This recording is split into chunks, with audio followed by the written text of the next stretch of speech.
Did I understand you to say that the reconciliation bill is the most extraordinary legislation you've ever seen? Did I hear that correctly? There may have been some lost in translation there. I was a little late.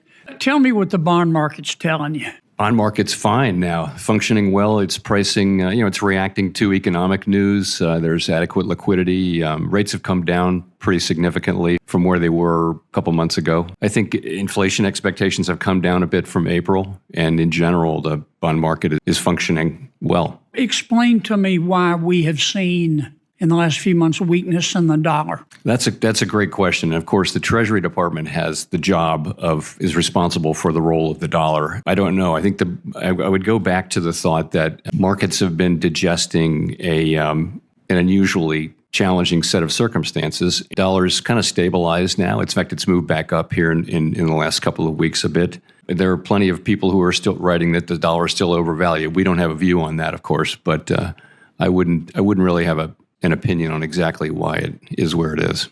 Clearly, there's a lot of geopolitical risk right now, which would lead one to conclude, all things being equal, that people would be flocking to the dollar and it would be stronger. Well, you have seen some of that here in the last few days. But again, I don't really have an official view I'd like to share on that. I think there are possible explanations, multiple possible explanations.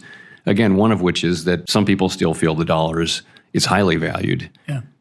But we'll see. What does history tell us about tariffs and its impact on inflation or deflation? So the thing is, we've been through a long period in which tariffs were going down. Remember, since World War II, really, it's been a process of lowering tariffs globally. So there just isn't a lot of modern learning on that. I think people look at the incidence of tariffs during the president's first term, but those were like 1/6 the size of what people are estimating now. They do find some effects on inflation, but remember, in 2019, when those tariffs were put into place, the economy was slowing. We actually cut rates 3 times. Inflation was running at 1.5%, so it was a very different time. This is different. I think one of the reasons why it's so challenging is that there really isn't a modern precedent. Yeah. And I think we have to be humble about our estimates. And we are very open to the possibility that transmission through into inflation will be less than we think, or maybe more than we think, which is why we're in a position of wanting to take our time and make a smart decision as we see how this unfolds.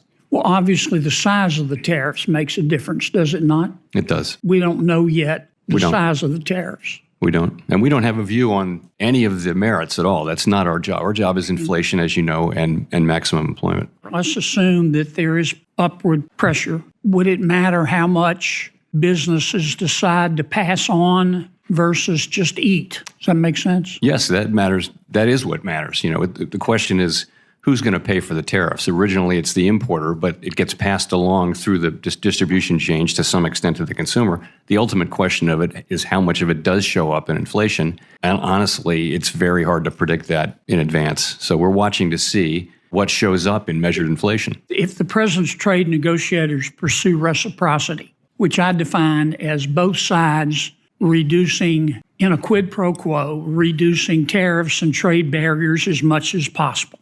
Ideally, in a perfect world, we would end up with 2 sides with 0 tariffs and 0 trade barriers. Would that be inflationary? No, not at all. That would cause the economy to roar, wouldn't it? I think it would be.